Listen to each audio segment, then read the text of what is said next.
Hey everyone, it's Nick, back for episode one of the game upstairs. I just wanted to thank you guys again for joining me. The very first episode, pretty excited.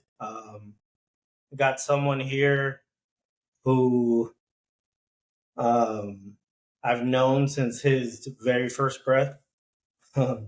I was one of the first ugly mugs that he got to see in of his life, and um, I've seen him grow up. Um, he's 15, going on to 16, and I just want to welcome him to the show and have myself introduce you guys to him. And it's my son Derek. We're gonna go ahead and start off with a little bit of an introduction to Derek. So if Derek, you go ahead and tell us like your age, what grade you're in, what you do at school in terms of your sports. Hello, my name is Derek Mendoza. I am in 10th grade, a sophomore in high school, and uh, right now with my sports, I play baseball, I play outfield, I am a first baseman, and I also pitch. So pretty much he's a utility player, jack of all trades. Um, he's pretty open to playing any position. Um, I think his upbringing was to uh, play where he can and when he can, and that's something that I appreciate about him. Um, and what kind of things would you say interest you outside of baseball? I feel like some things that interest me outside of baseball are like um, different type of sports, like football, basketball, um, hanging out with my friends, uh, playing video games with my friends, talking to them on the phone. It's a lot of stuff. Okay, yeah, we definitely hear you playing video games with your friends, so I'm sure other people can relate to that. Um, so I know that I gave an introduction in the preview to kind of what I want the show to be, um,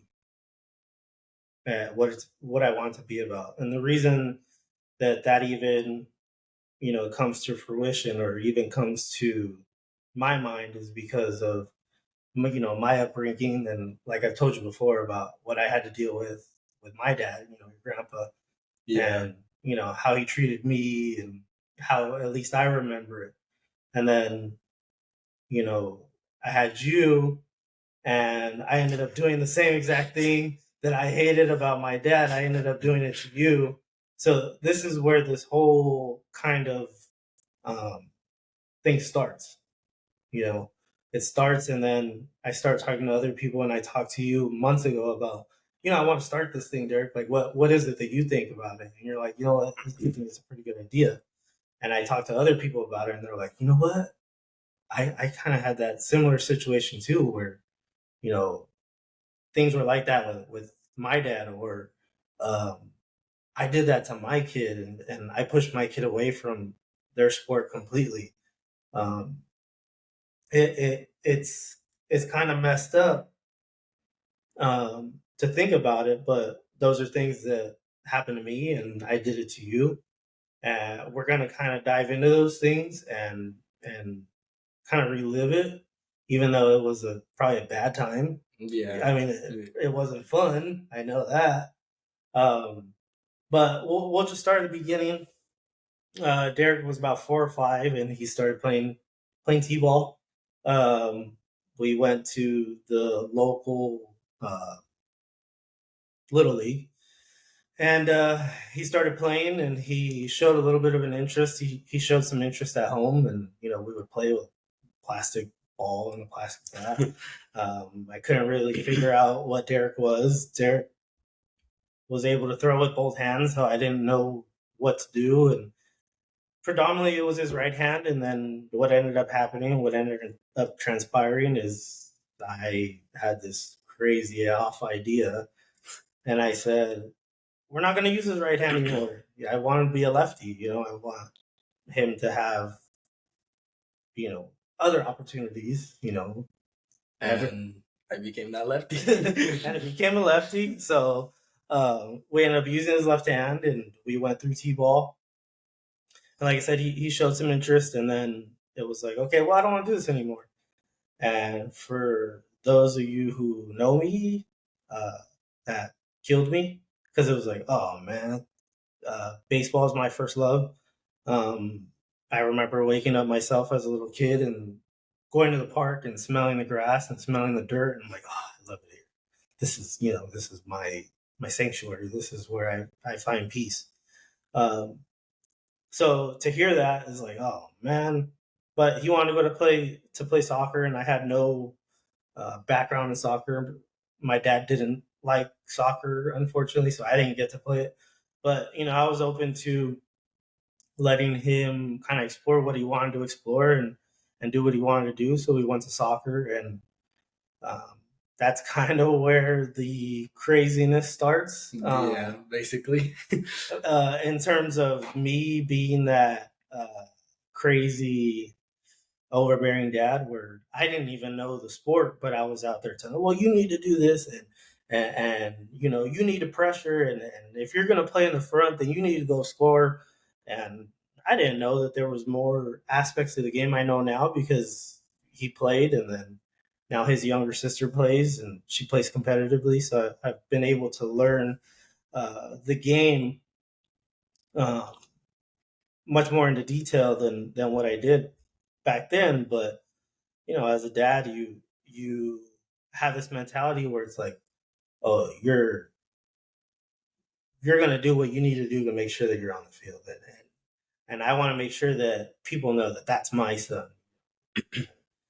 You're gonna go and you're gonna do this, and like I said, that's where the craziness started because he ended up playing a couple of years, and then he turned 8 years old, and And I got brought up to play with my cousin, and he was 2 years older than me. so we bumped him up, and we said, you know what, he's good enough to play with these guys. And little did we know he was the smallest kid on the team, but uh, I think that's where the regression started, where maybe he felt a little intimidated. I don't know if that's the word, Yeah, a little bit. I would say, yeah. because he's playing against older kids and bigger kids. But my expectation never changed. My expectation was never, oh well, he's playing with the older kids, so uh, I don't expect him to do as well or anything like that. No, I expected him to score goals. And I would say I had like one goal. He might have had one goal. He might have had maybe two shots on goal and one goal. But I mean, like I said, my expectation was he's going to score goals. I am. You're going to go and you're going to score goals, and that's what soccer players do. Little did I know, that's what the forwards do. That's what some of the midfielders do. I mean, the defense plays defense. The goalie doesn't score goals. I don't know that.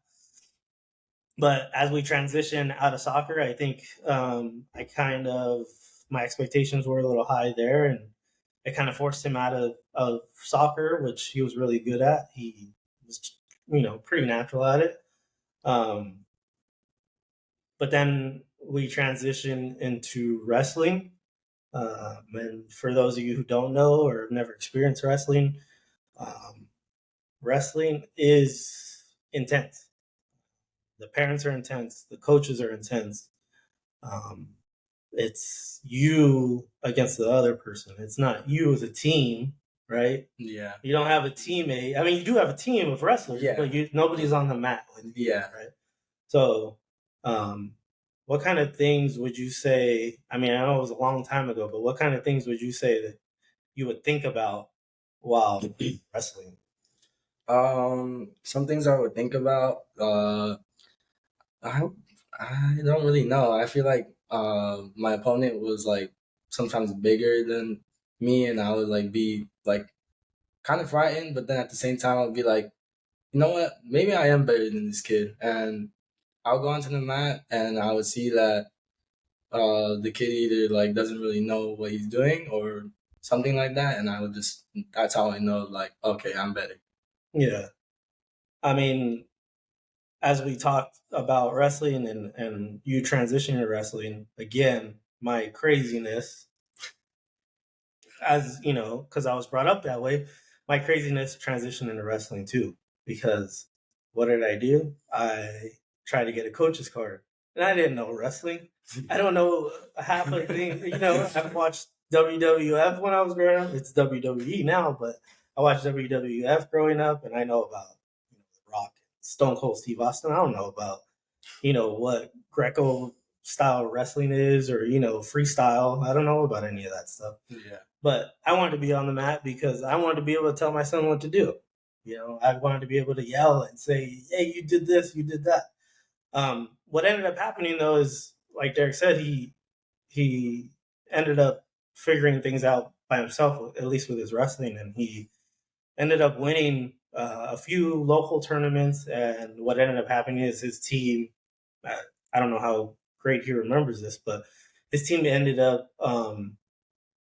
having state qualifiers.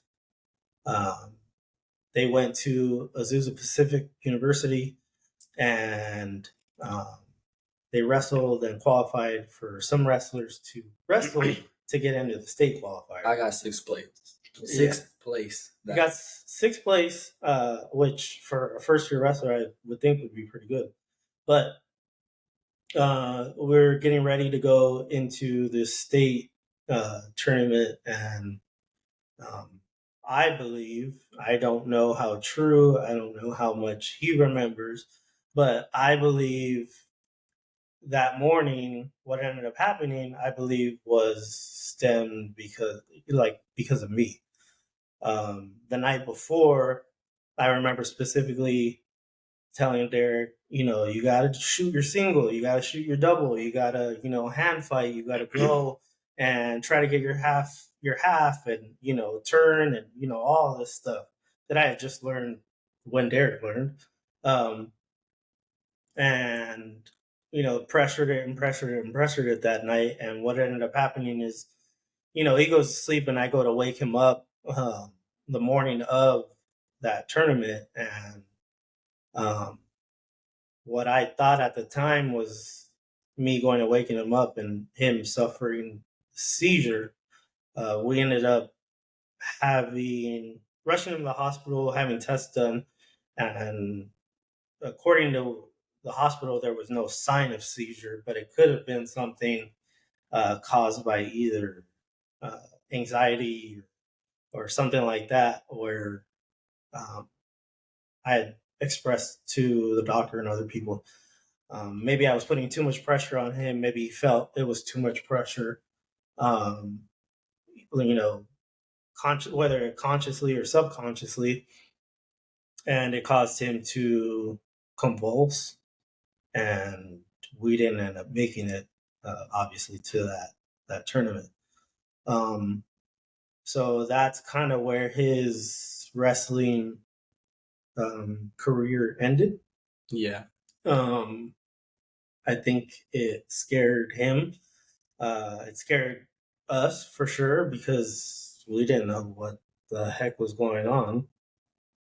Um, and that's where he transitioned back into baseball, um, which was a happy day for me, when he told me, "Hey, Dad, I want to go out and play baseball again." And I'm like, oh, "Thank God, we could do this again." Um, we end up going out playing baseball, and what does your dad do instead of signing you up for kids your own age? What does he do again? He puts me like a year or two older.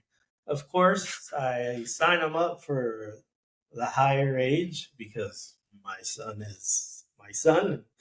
He's going to perform. And also, my dad became my assistant coach that day as well. And then that's when I became the assistant coach because I knew better than any other coach.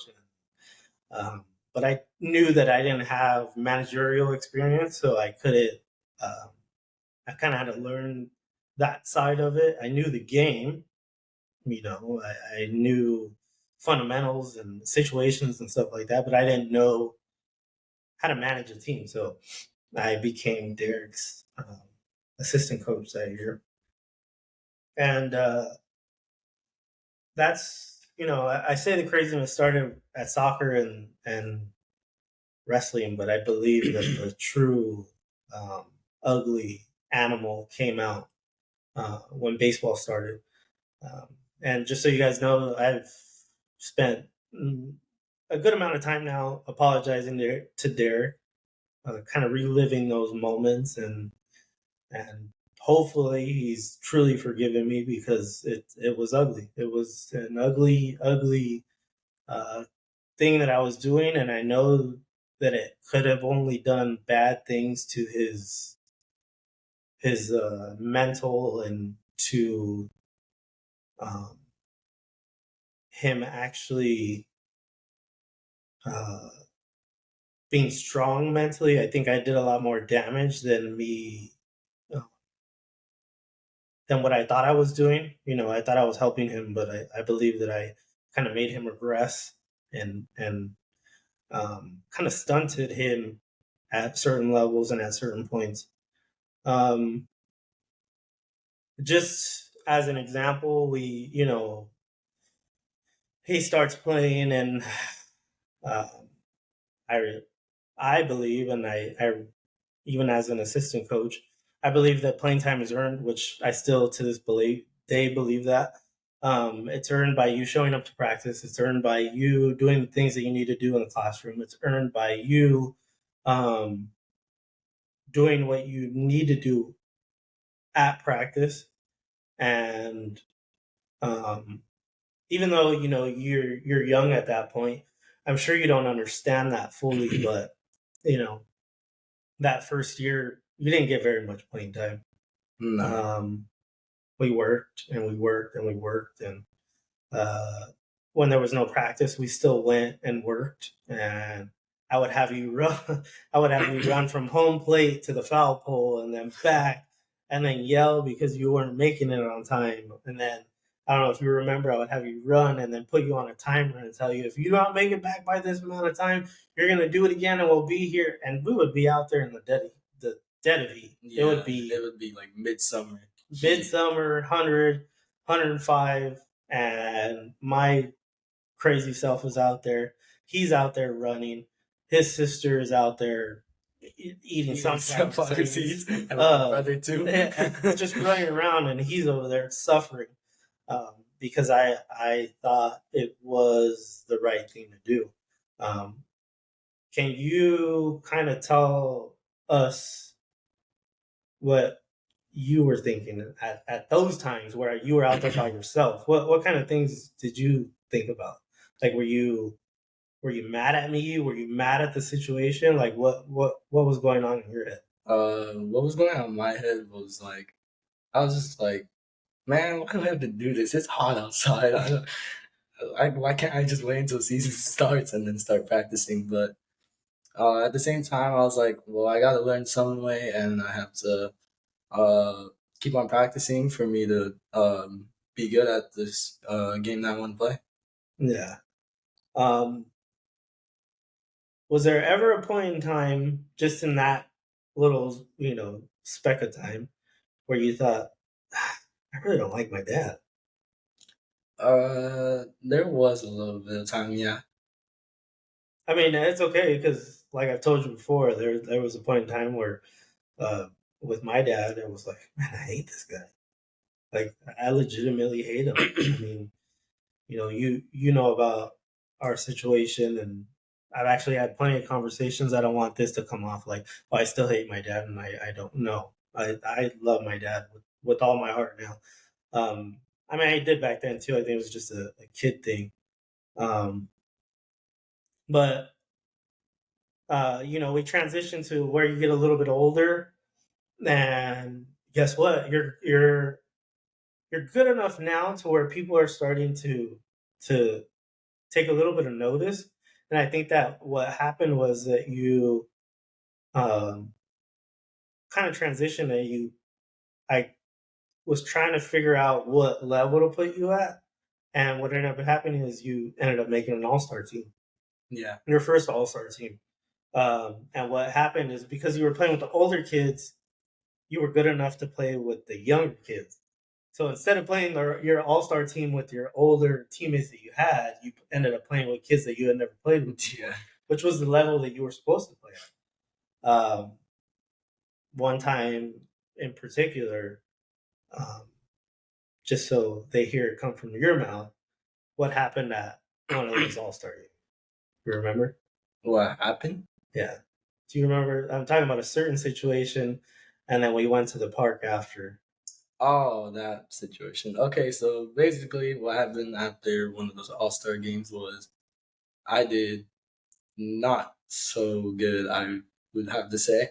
And what happened after was that my dad was super mad and he was like, all right, let's go. We're going to the park. And I was just like, why are we going to the park? I just had a game and I'm tired. It's hot. So we go to the park and my dad says, grab your first baseman glove and go to first base. I'm going to hit you some grounders. And my dad, he starts hitting the balls as hard as he can. And I was feeling them pretty well. And one of the balls, so this next one that he hits, it comes and I could see it perfectly. And all of a sudden, it takes a bad hop and it hits me right in my forehead. Yeah. I don't like hearing about it, but I smile as we're telling the story because it reminds me of, like I told you before, it reminds me of what happened to me. Yeah. And my mentality at that time was, he messed up. I'm going to take him to the park and I'm going to hit just rockets at him. I was using every muscle in my body to hit it as hard as I could to him. And it was in my head, to teach him a lesson, right? And don't mind him; he's got a little bit of a cough. Yeah, sorry. It was to teach him a lesson, and I'm hitting these ground balls, and what's happening is he's fielding them, and it's making me even more mad because I'm like, no, you're supposed to be learning something here. And in my crazy way of thinking is, I'm doing this to teach you something. And I'm hitting these ground balls and I'm hitting them. And I hit that one and it, like you said, just bounces off of his forehead. And that's when in my mind, I'm like, oh no, what did I do? And I ran over and I'm like, you good? Yeah, you're good. All right, everything's good. How many fingers do you see? Okay, cool. Well, guess what? You're good. We're gonna keep doing it. Yeah. After that, I went to go take a sip of water. He's like, all right, go to center. You're gonna get fly balls and all that stuff now. I believe that you hit like some that were like further away from me, so I had to dive for them. I had to make some more effort for them. Yeah, and I remember specifically that day, if he didn't dive, we were gonna do more. That's just one of the stories, and then I had this unrealistic, at least now that I think about it, expectation where I wanted you to be the best one on the field. And sometimes we have to realize that, especially in the game of baseball, where it's a game of failures, is we have to realize that you're going to have bad games. I never had nothing but good games growing up, but I expected you to for whatever reason. And I think that has to do with my ego as your coach because, well, I'm his coach and, I'm the best coach. I'm the best coach for him. And then what ended up happening is we end up moving on to the next year. And, instead of being like, okay, we're going to take a break, maybe go play soccer or something else, he didn't want to do any of that. He wanted to continue playing baseball. So what we ended up doing is if you go to the local park over there's a bunch of trees. And my mentality was, okay, well, you're going to get in shape. in the dead of heat, and you're gonna do a sprint to that tree, and then you're gonna do a shuffle from that tree to that tree, and then you're gonna do a karaoke from that tree to that tree, and then you're gonna run backwards from this tree to from that tree to this tree, and you know what? Just so it's fair, I'm gonna do it with you. And I probably did it once, and he ended up doing 10 for every Yeah. one that I did. Um, and my mentality then was to do it or to have him do it till he threw up. I wanted him to break and I wanted him to throw up. I don't know what kind of things that teaches any kid. I guess in my weird mentality, it was, I mean, it's borderline. I mean, it's not abuse because it's, I'm trying to get him in shape, but it's borderline just crazy. Um, but I think in my brain, it's to make you mentally tough. But as a kid that's going through it, that's in terms of the extra ground balls and the extra work from tree to, running from tree to tree and stuff like that. Yeah. What kind of thoughts were you having while we were doing those things?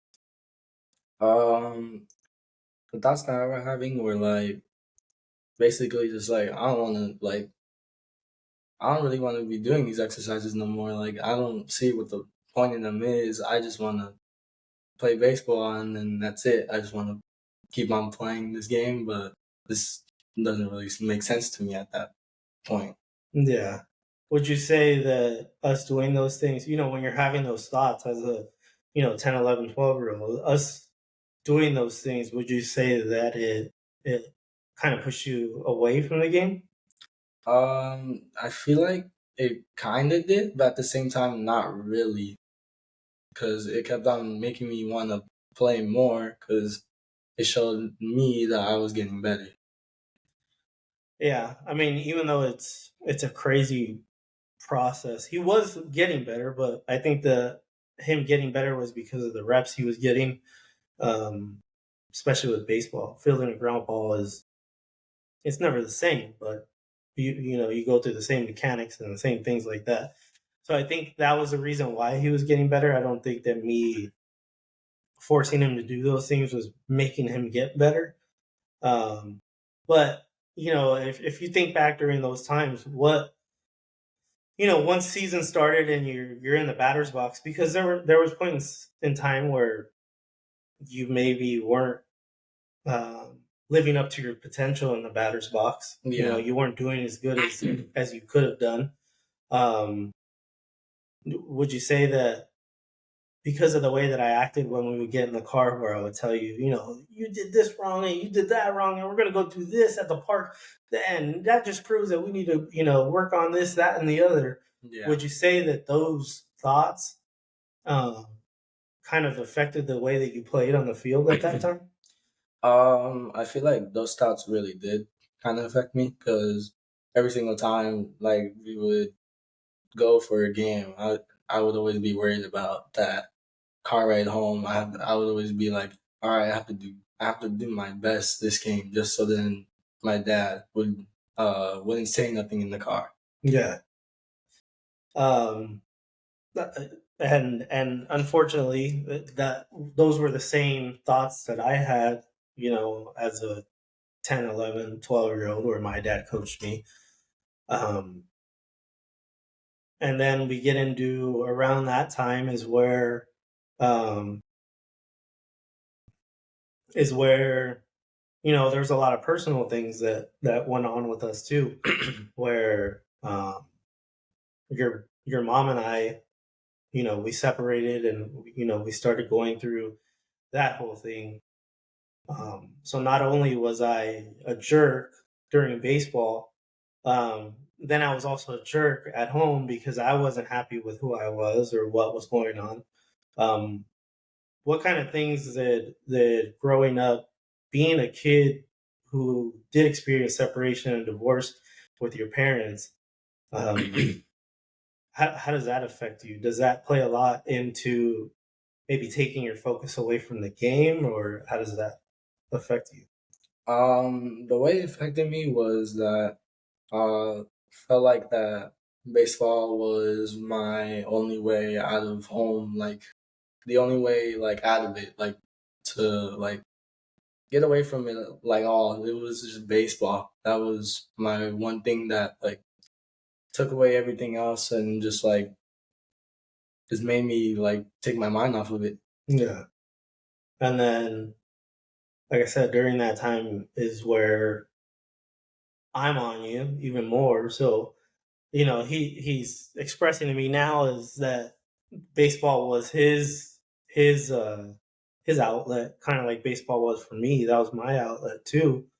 And I'm hindering or messing up his outlet, his, mental outlet by being who I was as a coach, right? Like, you want to go to baseball to get your mind off of what's happening at home. Yeah.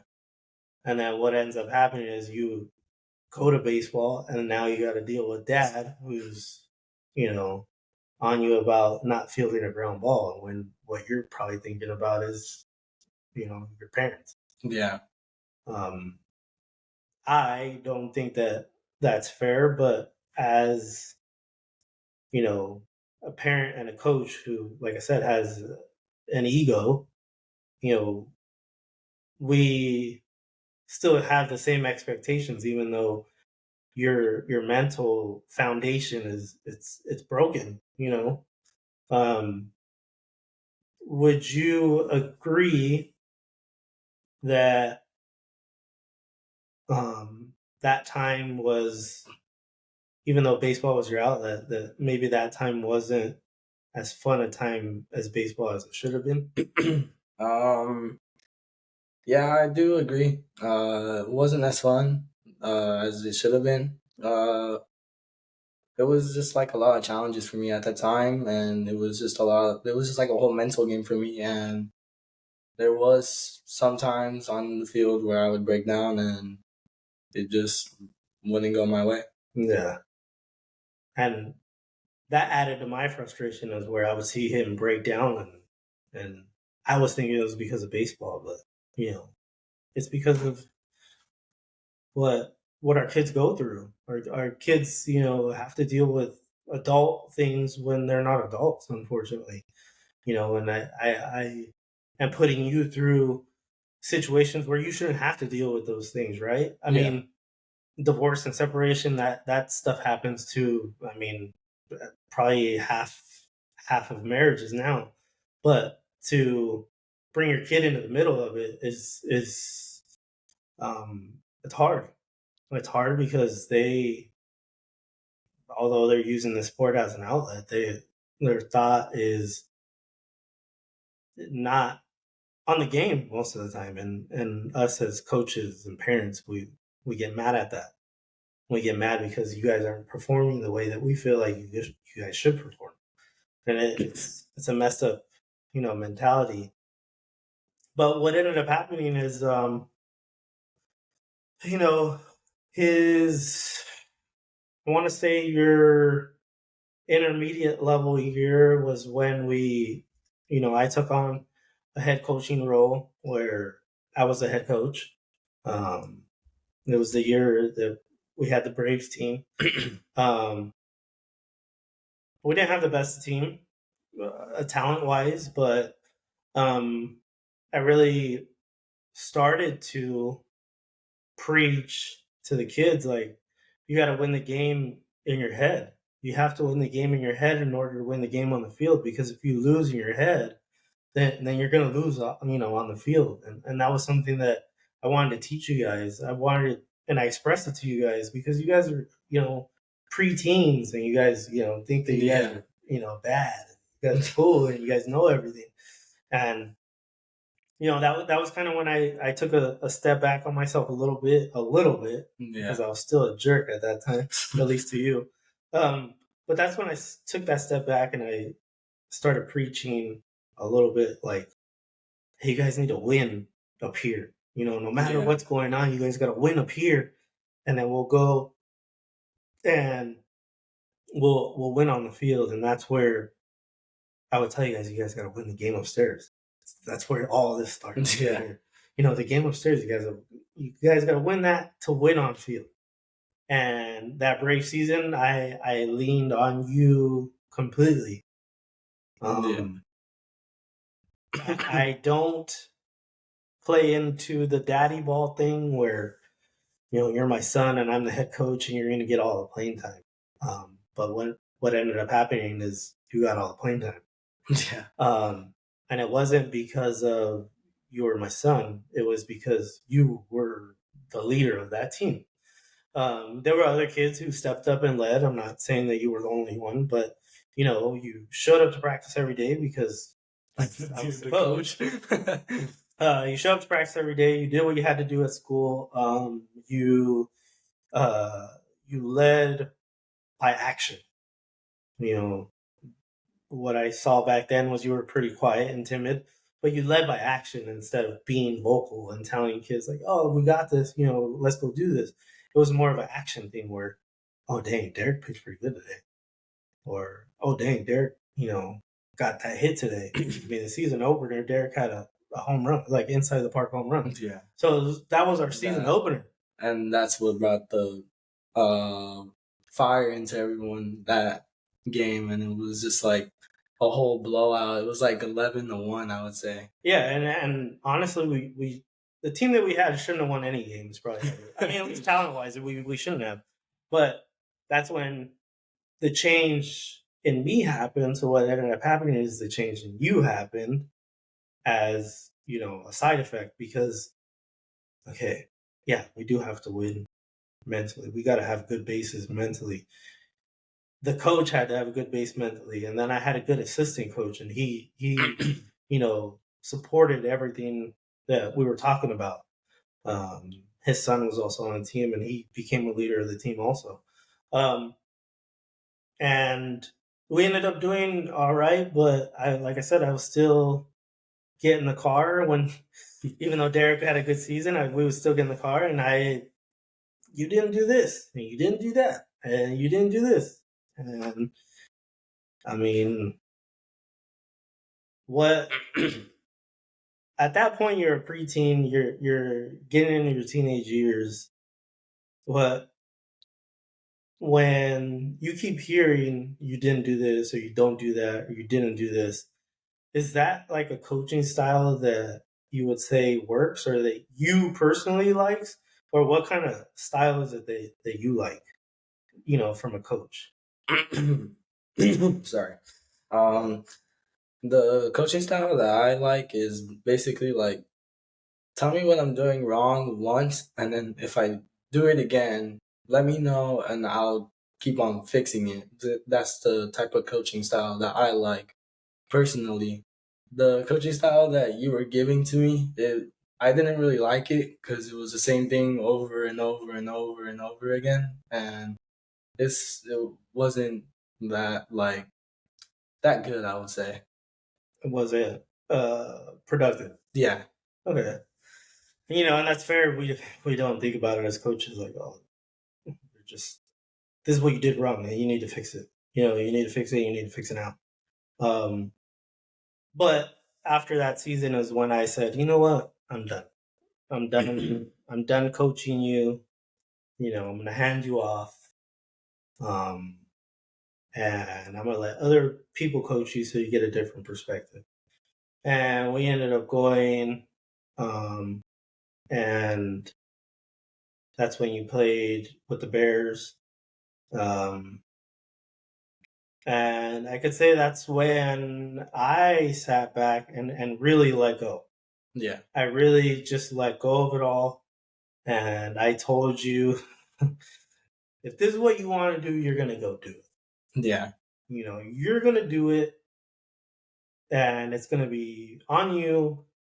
And I was done. I was done with coaching and I don't want to do this anymore because I could tell that it was fraying our relationship. Our relationship was, rocky at best during certain points in time. But what happened what happened with you when I let go? when you let go, I was like, wow, this is gonna be like a whole new change for me. My dad's finally not gonna be either an assistant coach or my head coach. So I'm gonna hear coaching uh different types of coaching, and I was pretty excited because of it. And I at that point I didn't know if I was gonna keep on hearing those car rides or not. So I was still gonna do my best at all times. Yeah. So what ended up happening with those car rides? Did they get better? Change? The car rides they did get better, a lot better. You kept on telling me, or this is where I started, and uh, the first car ride that happened was when my dad told me, "All right, this is what we're gonna do. You're gonna tell me something you did wrong and something you did right, and that wrong, you're either gonna tell me how you're gonna fix it or how you're gonna better yourself from it, basically. And then the right is just we're just gonna leave it there." And it really did help me a lot, I would say, because it helped me grow to the baseball player I am right now. So not gonna sit here and say that what I did was perfect. It just so happened to work for yours and I's kind of relationship as far as baseball goes. Um, I think it took the control away from me and it gave it to you. Because now what I'm telling you when I tell you that is you tell me what you did wrong. Yeah, You tell me if your game was perfect.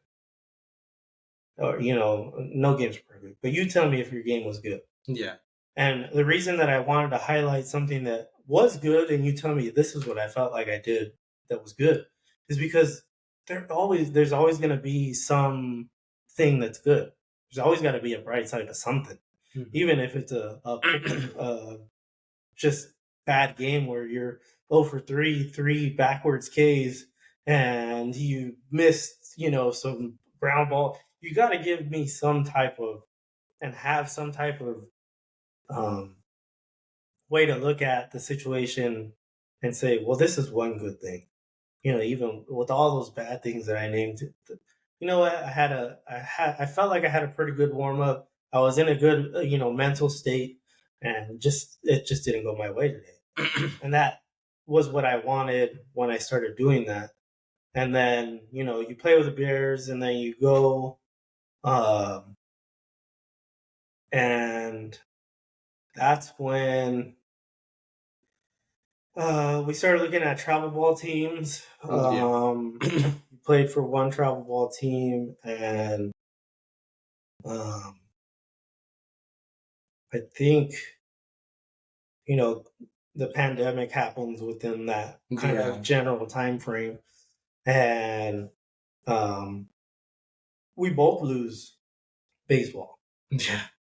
You lose it, Yeah, I lose it. I can't even go watch anymore, and I feel like me and you are making you know good progress on our personal relationship yeah, because like I said, I'm going through my personal stuff with the divorce. You're still dealing with that because you're the yeah, oldest. He's the oldest of all of his siblings. So when I'm not around, he takes on the role as the older brother. The ones that they look up to and the ones that they admire and the ones that they look to, and they still do. They still look at you that way. yeah, Even though our lives are completely different and there's a lot more stability now. Um, your siblings still look at you that way. And like I said, the pandemic happens and we lose it all. And then we start going into travel ball teams, and you find a team, and that transition still happens. And then we end up going to pony ball to fill our off time, yeah, and um, that's when we land on the Pirates team. That Pirates team was a good team. It was a friend of ours that we known for a long time from soccer when he was Yeah. little, and I ended up telling the head coach, who was a friend of mine, I'm like, hey man, if you ever need help, like, I could catch for you or hit ground balls or whatever. And he took that as cool. You're my assistant coach. And me, completely just telling him, like, I don't want to do that. Like, I don't want to do that anymore because it hindered mine and his relationship. I don't. And he, unfortunately, he needed an assistant coach. He did have another assistant coach Yeah. who had a busy schedule though, and I was available, and I took on the role to be the assistant coach. But that was probably the most fun you and I have had Yeah. on a baseball field Yeah. together. Um, your confidence at that time was through the roof, and everyone noticed. Like, dang, that kid's pretty good. Well, that kid's he's something else. Like he's was brought in. He was brought in by our buddy because he was lefty and he wanted to use him at as a primarily as a pitcher. And then what ended up happening is Derek, your confidence was so high that you took that center field job and had big hits, just clutch hits all the time. It was like always clutch, clutch, clutch. And then, you get chosen to be in the All-Star team. It was you and one other kid from that team that get chosen to be in the All-Star team and you guys go and you guys kill it in the All-Star level. But what would you say happened mentally for you during that Pirate season that kind of had you play that way? um, my my mentality that season was basically like, okay, new kids, new team. I only know one person on this team, which was my old soccer buddy. I was just like, all right, time to show off my talent with this new team and just show them what I got and show this whole park what I got because it's a new park for me as well. Yeah.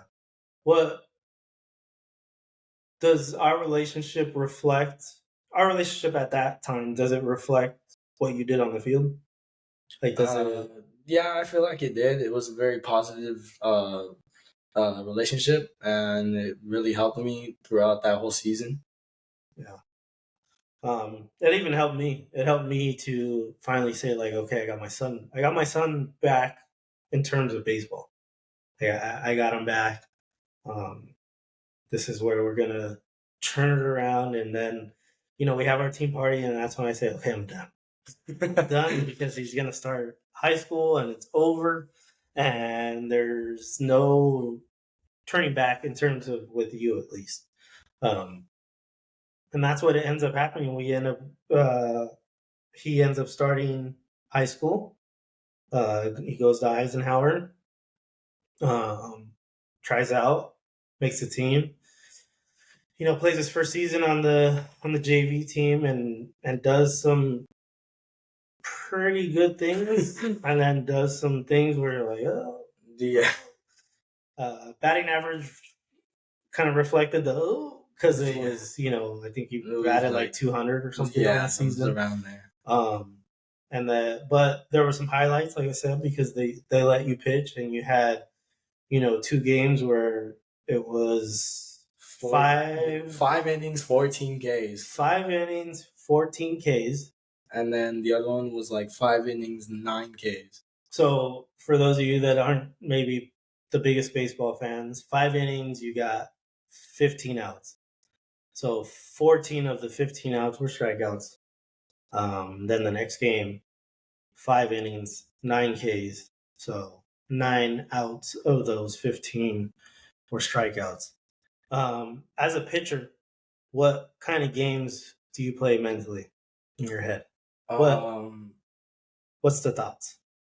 Basically, just throw it. Just like wherever it goes, it goes. If it like if it lands in the strike zone, that's very good. If it doesn't, then it doesn't. But there's also some type of mechanics that you have to do to be able to throw it into the strike zone, to have that confidence to throw it in the strike zone. Does your personal life, with your parents and stuff like that, does that um, play into those mind games? Do you think about that? Does that kind of reflect on the field? That's one thing that I really don't want to think about, and it's one thing that I really don't think about. Yeah, I think that we're at a point now where when you were younger, you would think about it because it was Yeah. always not only that, it was, oh shoot, I'm gonna hear it from my dad.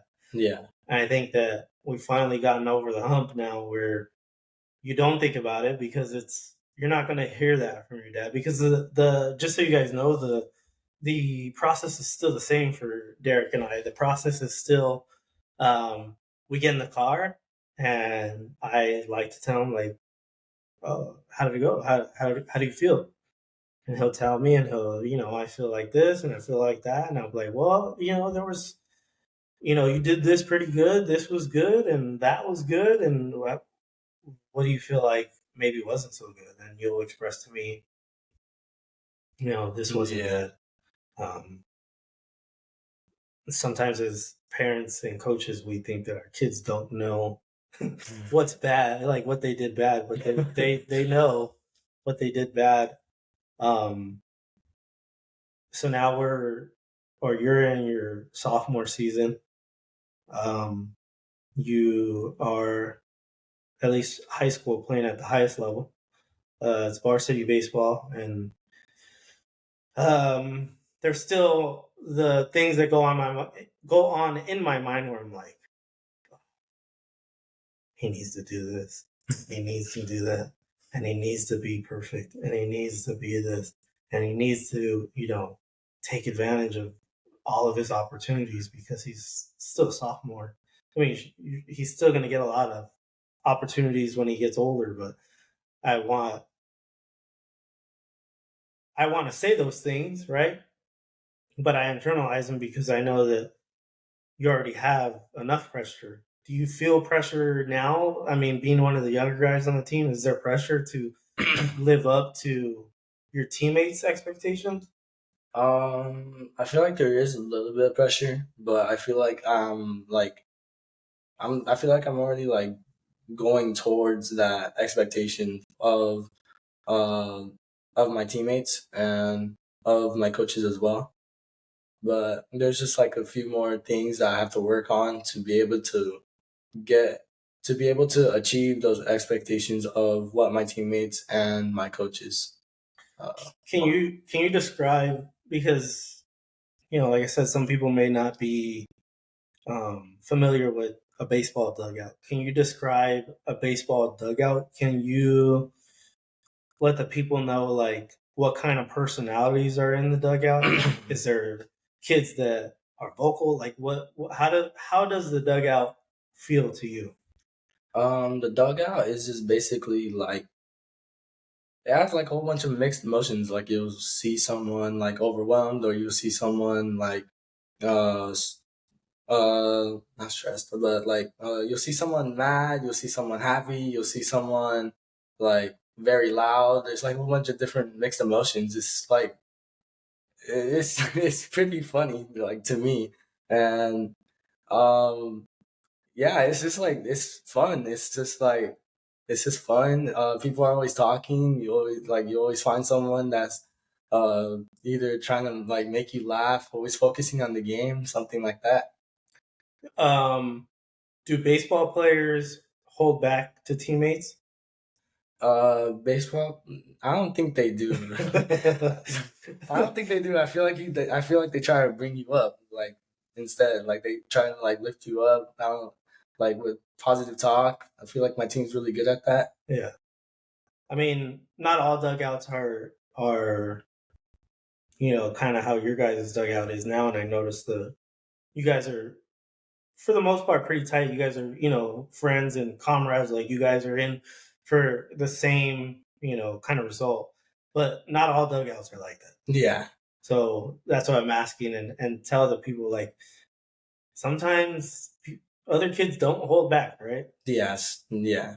Sometimes other kids they won't. Sometimes other kids will just be like, they will like literally just say, "Oh yeah, pitcher, you effing suck." Like Yeah. they don't hold back. They'll say whatever comes to their mind, and sometimes you just gotta be ready for that. And sometimes, hey, to me, whenever someone says that to me, I laugh because it's just funny to me.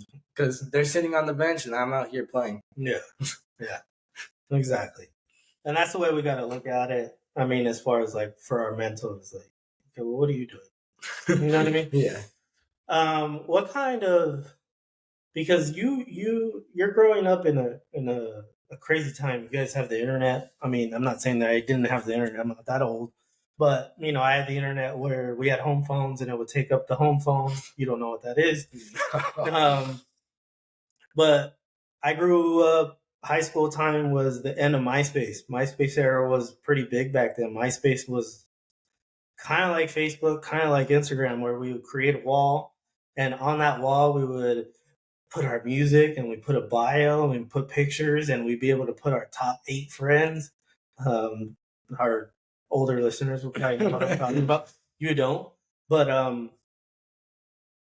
even back then, it was start where we would get the bullying and the kids talking crazy, and like computer warriors is what they call, or keyboard warriors is what they call it. Um, what kind of things do you, maybe you personally, or have heard other kids deal with, like with social media? How does that affect you mentally too? To me, it doesn't really affect me because what they're saying online is something just like, oh yeah, like you suck and all this stuff, and then like they just can't really like say it to my face and stuff like that. Yeah, And if they do, then just I just laugh. It's just funny to me. yeah. Um, that's your mentality. I know that there are other people who probably won't, who probably do take it a little bit more personally. Yeah.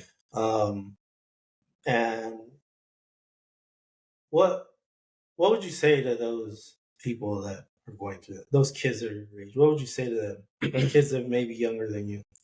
I would just say just block it out. Like you know that you're better, and you just got and like if you think that you're not, just know that you are, and it's just really all a mental game. These kids are just trying to get into your head to think that you suck, maybe, and who knows, maybe you are better, and like you just gotta like not think about it so much. Just block it out. What would you say to the kids that are saying those things to other kids? Um, what I have to say is just like, man, just I don't know, like having like a little brain fart right here. um, maybe maybe you're just doing this just to like get something good out of yourself, which you're really not. You're just trying to like. To me, it brings me up. Like that just brings me up because now I know that you're just becoming a hater.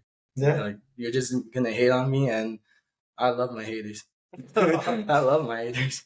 Yeah. Sometimes we may not know what the people that are doing those things. We may not know what they're going through, because I know, what with what you went through, with us as a family personally and stuff like that. I know that you could have went either way. You could have went and been a good kid like you are, or you could have went and been a bully because you were so, unhappy with whatever's going on with you personally, right?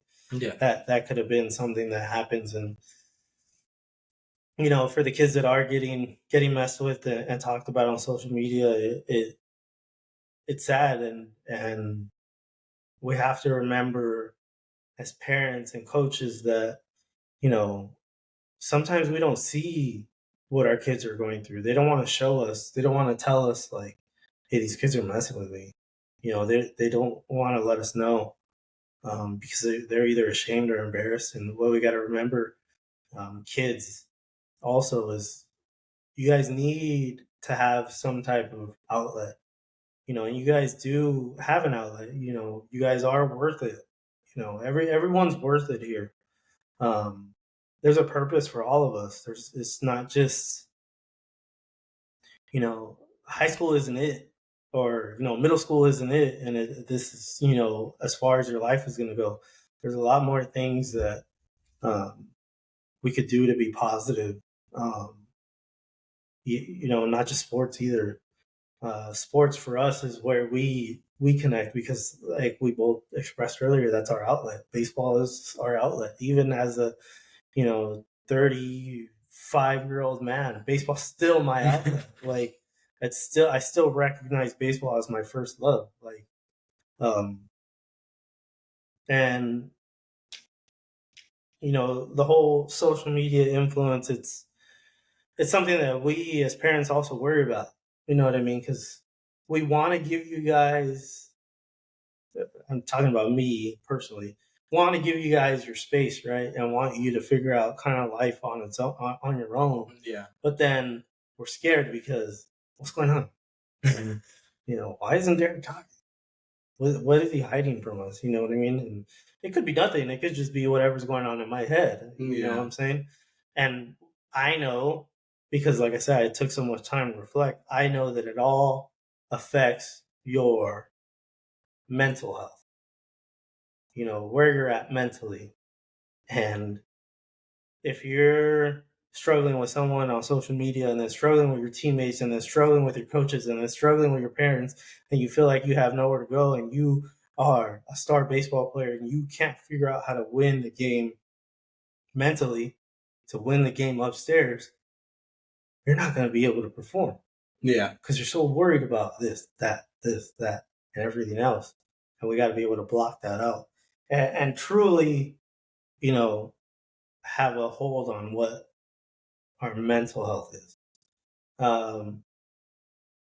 Just real quick, just to kind of wrap things up, or as we're getting to the end of this, what is it that your goals are, as you get older?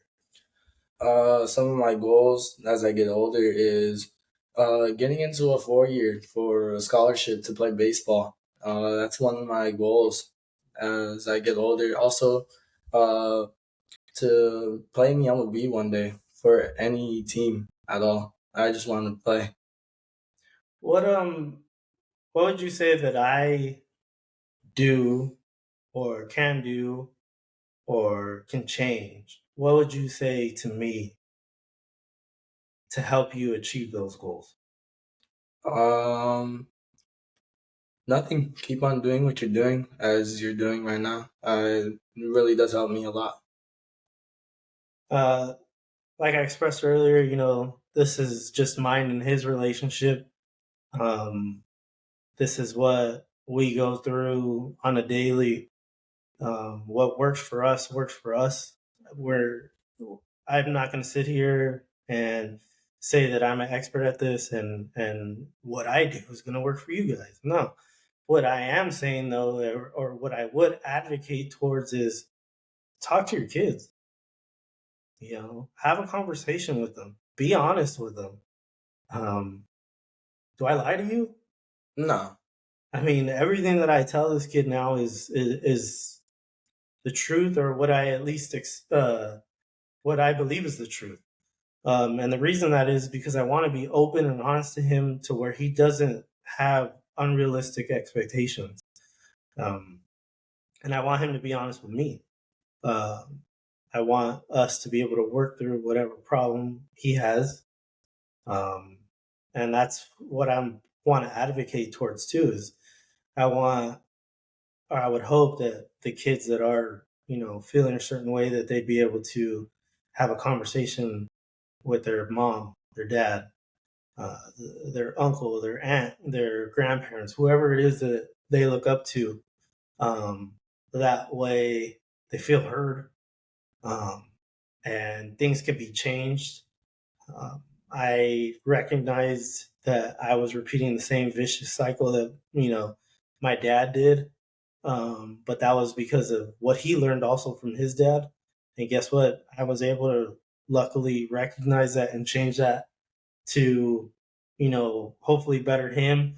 And, maybe one day Derek has kids, hopefully. Um, and he's able to change, his relationship with his kids. That's the goal here.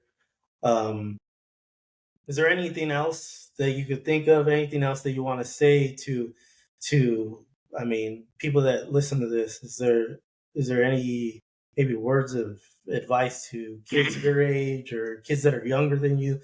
Is there anything that you want to express to them or Yeah, there is a few things.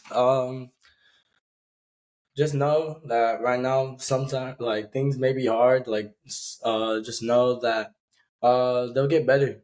They will get better, and even if it's gonna take a little while, they'll always get better. As it did for me. It took me like a couple of years, and then it finally got better for me. And then also, uh, you may not be at your best right now, but always know that you could always better yourself from not being at your best right now.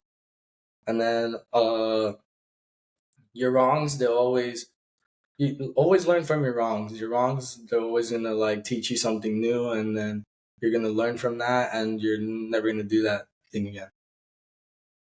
cool? Well, I just want to thank Derek for joining and being honest. I hope that you know what comes to this is that we, like I said before, we could create a community.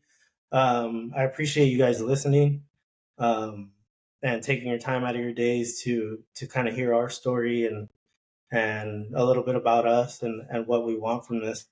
Um, just know that I do have a few other guests lined up. Um, some students.